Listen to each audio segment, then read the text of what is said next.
Be ready. Greg held his hand up to try and shield his face from the dust and dirt being blown into his face, ever thankful of his mask that protected him. Even so, he couldn't see anything in the storm. The goddamn weather satellites were on the fritz again, so he didn't get any sort of warning before the dust storm had hit him. He sealed up his buggy and proceeded on foot, trying to make it to the nearest shelter so he could wait out the storm in a little more comfort than his buggy. He knew that the shelter had only been 2 miles away, but it was almost 3 hours later that he found the damn thing. A combination of walking up a hill, through the storm, and then missing the building and having to circle back. Finally, he saw the outline ahead of him and picked up his pace a little.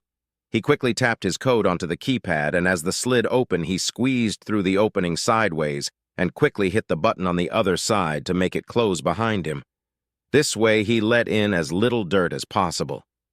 As he stood there, looking down at the dirt that had blown in around him, he sighed out, but was more than happy to reach up and peel his mask of his face. The air was recycled, the pump straining to filter out the dirt. But he was fine with that. It beat breathing the grit in through his mask. The filters were good, but they were never meant to try and work in a dirt storm. His hair was now mostly dirt, which he began to shake out with a groan. He wasn't scheduled for a shower for another 2 weeks, which wasn't a thrilling prospect. But that was part of the price he knew he'd pay when he signed up for this job. Being part of the first team to terraform a planet was going to be hard work, and he knew it. Once he'd shaken the worst of the dirt out of his hair, he unzipped his duster, hanging it up on the hook next to the door, and looked across the way at the massive sign bolted to the wall of the shelter. It read, "2 possibilities. We are alone, or we are not. Either way, be ready." This was the credo of their team. Be ready. When he had first signed up, he expected some cheesy quote about hope, or building a future, or something along those lines. He hadn't expected be ready, but it was actually a pretty good idea. They were alone out here. The entire team consisted of 200 people on the planet and another 50 in space. When mankind managed to finally send probes to neighboring systems, they didn't find anything, but they'd expected that. What no one had expected was that as they kept searching, they kept finding nothing. No aliens, no signals, no ruins. They hadn't even found planets with life more complicated than algae on them. This was a problem since Earth was getting so crowded, so a choice had to be made. Keep searching and hope they got lucky, or start changing. They chose the latter. Since FTL drives were expensive and skip drives were even more expensive, and internal dampeners were the most expensive, they had to be very, very careful with how they started. First, they had chosen a planet. AM-401 had been chosen, an Earth gravity planet, which was also roughly the same size.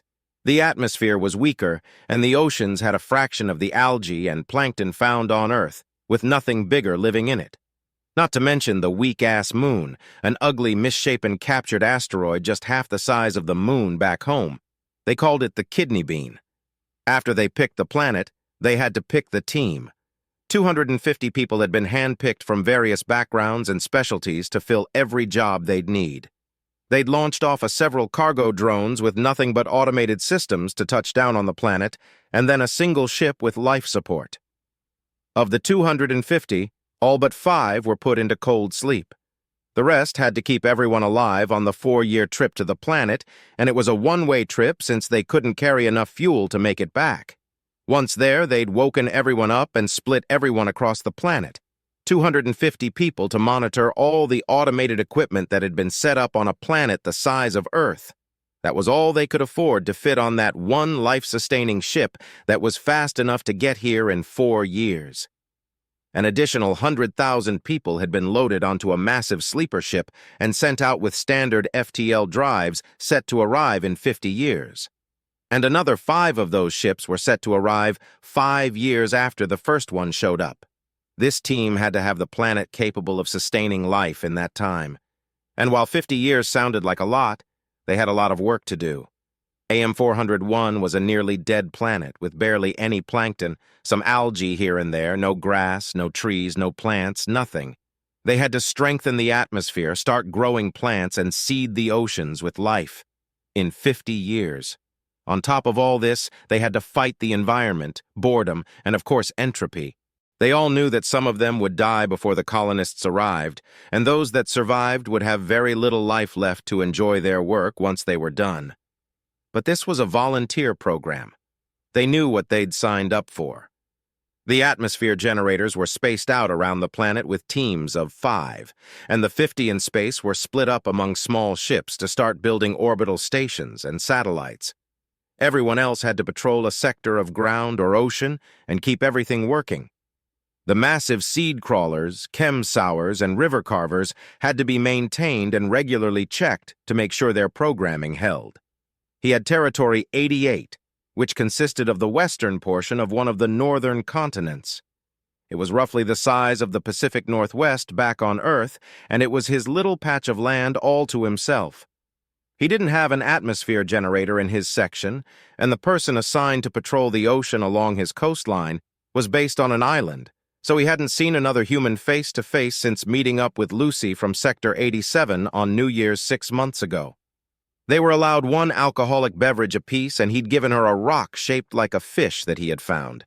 She'd given him a rock shaped like a bird the year before, so he thought it was fair. In 3 weeks, he'd meet up with Larry from Sector 75 to the south, and they'd grill something if everything went well. He was looking forward to it, especially since that's when he was allowed his next shower.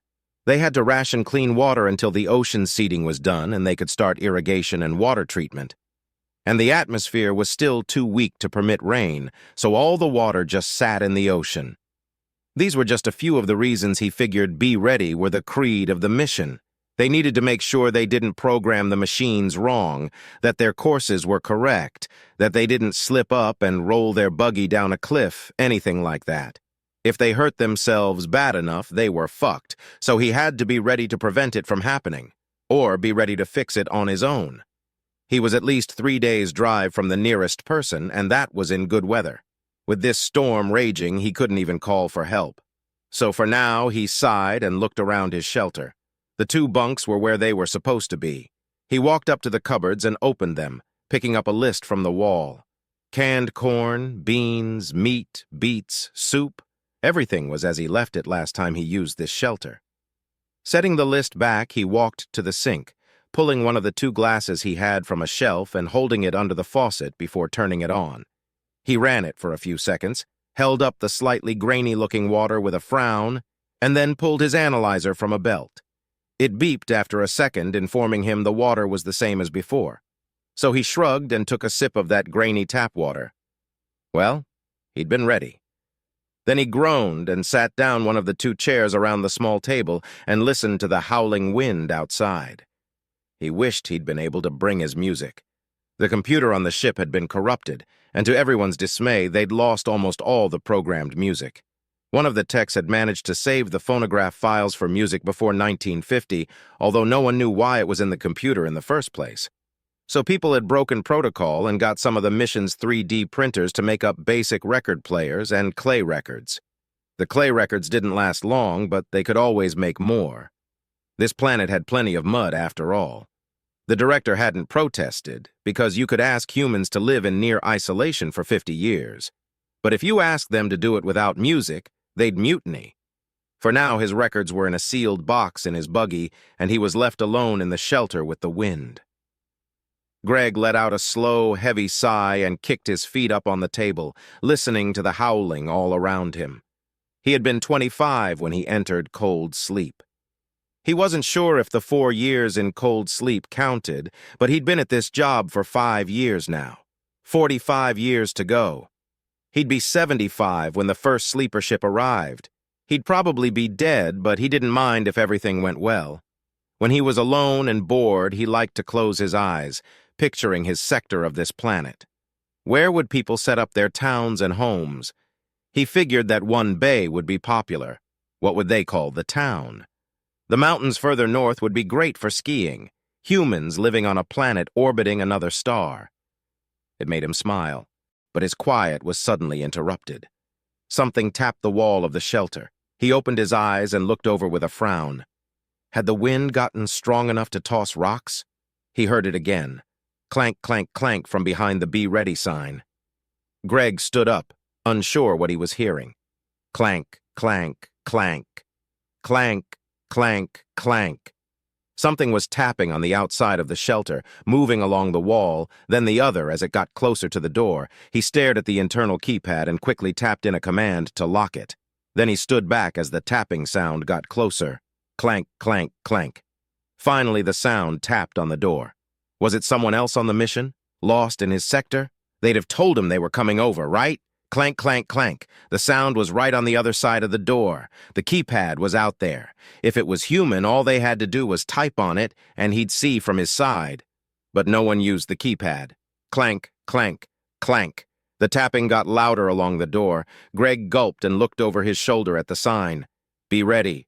Greg quickly pulled his mask back on, grabbing his plasma welder as he turned it on. Starting at the top of the door, he began to weld it together. Clank, clank, clank. Something was beating on the door now. He continued to fuse the metal of the door together all the way down the line, backing away once it was sealed. He didn't pull his mask off this time.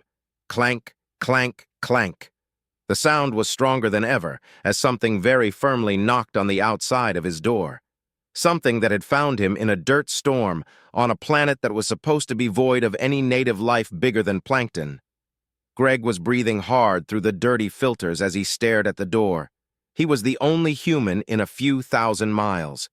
He didn't know what was out there, but it wasn't human. Clank, clank, clank. The shelter shook a little as something slammed on the door. Greg stepped over to his duster, pulling it back on as he waited. Welder in hand, although he had no idea what he'd do with it. He kept waiting for the sound again. A minute passed. 5. Clank, clank, clank. He groaned out and watched, counting the second in his head. Sure enough, every 5 minutes something beat against his door. Was it testing the metal? It hadn't cracked or bent, but it was a few inches thick. 5 minutes with that howling wing, and then clank, clank, clank. Then just the wind again. Greg stared at the door he'd welded shut and gulped. Then he sat down in his chair again and stared. The tapping went on for 2 hours. Every 5 minutes, for 2 whole hours. But after those 2 hours, he counted out another 5 minutes, and nothing tapped. He sat up a little straighter and kept counting. Half an hour passed, and the howling wind around the shelter finally eased and then stopped. He looked at the local time. Midnight. It would be dark, very dark, since the kidney bean moon provided such shitty light. He didn't feel like going out there right now. He shifted and settled in his chair and finally allowed himself to close his eyes. It felt like he was floating out in space, blackness around him. He heard a whisper somewhere behind him, but when he turned, it was still behind him. He heard skittering sounds, and something crawled over his feet. He cursed and tried to walk, his legs moving but not touching ground. Something was crawling up his legs as the whispering grew stronger. "Don't belong!" He growled and kicked his legs harder, even as nothing happened. "You belong, homie! On Earth, go, homie! Die there!" The voice was whispering to him. But for some reason, that was what triggered him. He screamed out, filled with anger and rage as light beamed from his eyes. The darkness was washed away as he saw a floor covered with insects. He yelled and began to stomp on them, kicking them free of his legs. "Fuck you!" was his only answer to the whispers before he suddenly jerked and opened his eyes. He was still in the shelter, hungry, but awake. There wasn't any more howling. He quickly stood up, bringing up his welder once more. This time he cut the door back open, unlocking it and tapping on the console. The doors ground open and he stepped out, welder still in hand. Looking around the hill, he just saw dirt. But when he looked down, he saw marks of some sort. Something dragging through the dirt. The outside of the door behind him was covered in single point marks, as if something had been tapping it with the points of its claws. He shut the door and locked it on the keypad before he began to jog down towards his buggy. The 2 miles that took him 3 hours in the storm was now about 20 minutes as he navigated the broken terrain of the hill. He could see his buggy near the base, since all there was around him was dirt, rocks, and more dirt. When he got down to it, he slowly walked around it, but he didn't see any of those strange tracks near it. But the vehicle was completely covered in dirt. He pulled a shovel off the back and scraped the windows clean of dirt. Then he climbed up on top, inspecting the exhaust and intake valves, brushing dirt off them. After that, he scraped the front intake free of dirt as well before he was satisfied it was ready to drive. Putting the shovel back into its case, he climbed up into the driver's seat and turned the buggy on. As soon as he had, there were alarms sounding throughout the cabin as his computer came back to life. He cursed as he read the laundry list of warnings. All his long-range comm towers were down, 3 seed crawlers were offline from the storm, and 2 shelters were marked as damaged. There had been some sort of earthquake to the north, it seemed. Then his eyes focused on the last warning in the list. There was a giant red circle centered on the mountains to the north. Seismic activity had been detected. Local sensors were detecting massive buildups of pressure and heat. He took a deep breath as he read on. Volcanic activity detected. Most of the range was situated on a fissure they'd somehow missed. If the sensors were correct, it was a supervolcano, the size of Yellowstone, and it was preparing to erupt. Wasn't there supposed to be a way to stop this sort of thing? He cursed softly as he opened the glove box, pulling out the emergency manual. Flipping through it, he had to scroll a ways until he got to volcanoes. He looked at the diagram and then back up at his computer console. If he drilled into something near the base, would he be able to vent out the magma? He was going to have to try. Scrolling back over his map, he saw that River Carver GX-39 was near the base of the mountains, but it wasn't responding. He cursed as he tapped on his console. No signal, unit unresponsive. He cursed again and then looked further up. There was another GX-41. He tapped on it, but he got the same thing. No signal, unit unresponsive. Fuck this! He cursed and tossed the emergency manual back into the glove box, slamming it shut before he set his buggy into gear. His eyes kept moving over the bleak brown terrain as he drove over the broken ground heading north. It would take him a good 5 hours of shitty, bumpy driving. He'd head past the bay and swing on up to the first river carver, get that activated, then drive around the base of the mountains to get the second one. He just wished that he could make a call to let someone know what was going on. Greg shook and bounced as he drove on, the bad terrain making his buggy bounce around as he drove, but he made himself remember, be ready. He needed to drive fast, but if he got stuck, then it was all for nothing. It took him just over 4 hours before he found the wide track left by the river carver. Without rain, they were just dry beds for now, so he drove down into it and began to cruise up towards the massive machine he could see in the distance. It was as big as some sports stadiums back home, a massive tracked vehicle with drills and buckets to dig irrigation paths. But instead of crawling along and dragging up the ground behind it, this one was just sitting there. Near the base, he saw tracks and gulped, bringing his buggy to a halt in that dry riverbed. Jumping out of his buggy, he thought over what might be waiting for him, then grits his teeth and pulled a fire axe off the back of his buggy. Hefting it in his hands, he looked up at the silent, towering machine before him. He activated the headlight on the side of his mask and began running forward under the treads. He saw more of those strange, dragging claw tracks in the dirt. The door at the base of the machine had been left open, it looked like. Not pausing, he ran through those doors, finding the interior of the machine cold and dead. The hallways had scratch marks all along the walls, but he didn't have time to think it over or wait, so he just rushed forward. He was climbing up the stairs, heading to the control center in the middle of the machine when he heard something ahead. He slowed down, walking quietly along the hall as he heard something trashing the control room just around the corner.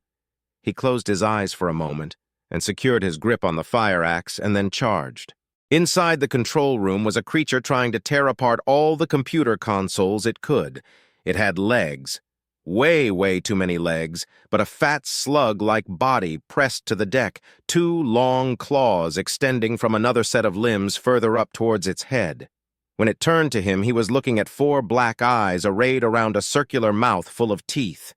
Greg screamed, and the creature screamed, revealing another fat white eye beyond the rows of teeth, and Greg swung his axe. It tried to scurry back, but Greg was faster, bringing the axe down on its front limbs as purple gunk flowed free. He began to chop wildly, screaming the entire time as he reduced the creature to flesh chunks, all spewing that purple ichor. Once it was over, he was breathing hard, his axe, arms, and chest stained in that purple shit. Then he looked over the consoles, rushing to the back of the control room to open the storage locker. Pulling out replacement parts, he quickly repaired the consoles he would need, turning his welder down to solder pieces back into place and finish up. Once that was done, he frantically activated the machine, waiting for it to power on before he cycled the systems, checking them off as they came online. Human. He looked around and then down at the console's radio. You must not do this. Your species was meant to live and die in your home system. It's pure arrogance to think you should leave. The planets that did not grow their own life are meant to be dead. We will purge this attempt to make it live. We have waited centuries in case you should try. You will not succeed.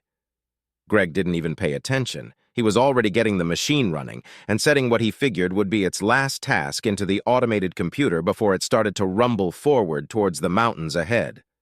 Human! Human, you will fail! This planet will remain dead! The voice was yelling as he left the control room, turning around to weld the door into the command center shut.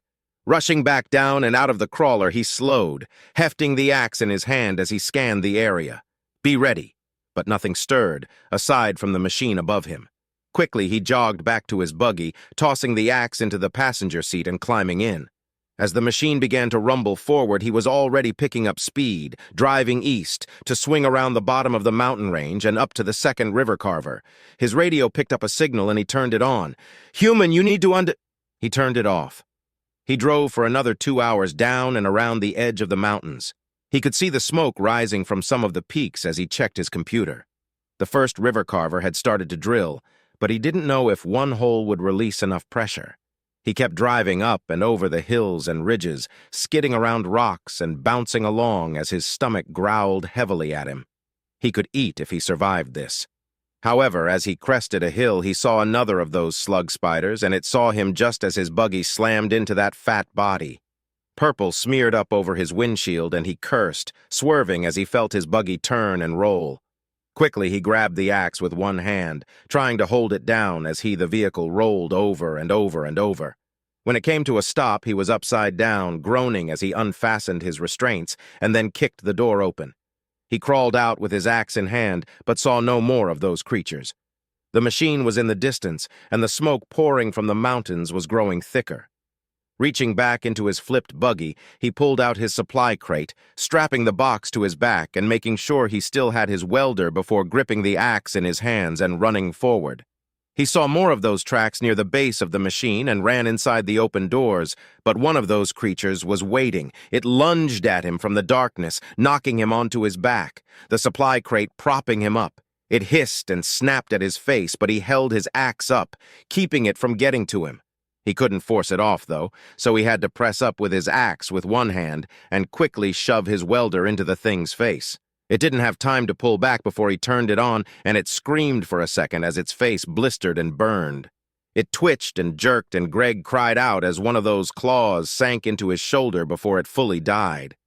But then he could shove the slug body off of him and get up. He groaned as he felt the pain in his shoulder, the blood seeping down his duster. But he ignored it and rushed forward once more. There wasn't any noise coming from the control room this time.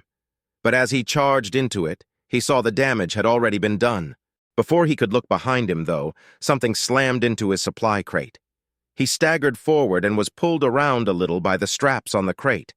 He heard the creature behind him gurgling in anger. It had sunk those claws into the crate, thinking it was part of Greg.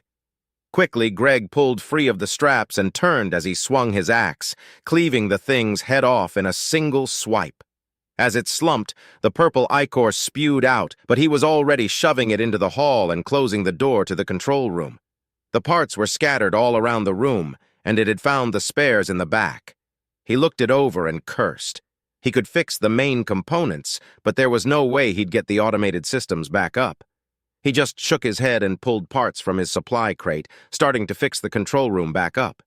He heard something moving in the hall and quickly locked the door, welding it shut from the inside before turning back to his work.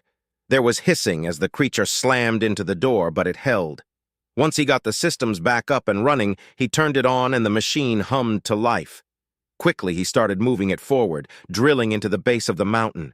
He didn't know how long he had, but he was moving as fast as possible to punch another hole in the volcano before it went critical. The radio sparked to life. "Human!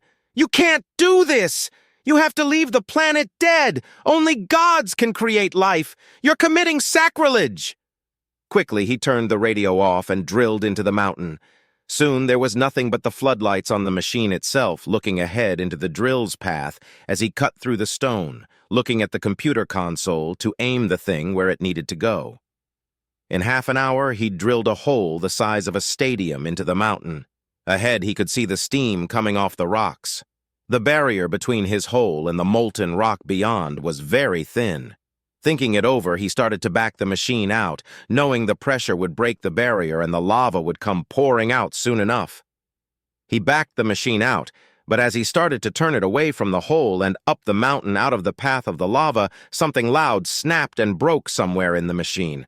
It ground to a stop and he saw the flashing light regarding engine failure. The creatures? It didn't matter.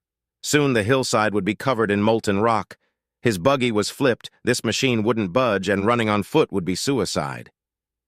He let out a heavy sigh then, slumping in the command chair. He might survive here. The control room was well protected. What were his chances? 50-50? 1 in 10? He shrugged and stood up, walking over to his supply crate as he opened it up again. The creature had pierced his records, it seemed. Ah, wait. He had one left. He smiled and stood, walking to the back of the control room as he found a machine the creature hadn't noticed. He set the record into place, flipping the switch as the surface began to turn and the needle picked up the tiny bumps. It was scratchy, but he could hear the music just fine. I see trees of green, red roses too. The lava began to bubble out of the hole he'd dug and he sat down in his control chair, propping his feet up on the console. As he closed his eyes, he listened to the music and wondered, what would they name the bay? Would it be a resort town? An industrial center? Maybe they'd set up a university out here, study the volcanoes. It was a shame he couldn't warn the others, but he knew they'd be all right. They were ready. Humanity always was. Stacy had been playing around in the park with her mom and dad and her stupid little brother. It had been a good day, nice and warm. Not too warm, though, since a nice breeze kept the white, puffy clouds swimming through the sky. As she pushed through some bushes while wandering around, she saw a big statue. It was a guy leaning back against stone. He was smiling as he looked out over the bay. She wondered who he was. There was a big plaque at the base of it, and she read the name Greg before she heard her mom. "Stacy, food's ready. Where'd you go?" "Coming, Mom!" The girl called out, turning and running out of that little hidden spot to meet up with her family. They'd made her favorite lunch. She'd find out who the statue guy was later.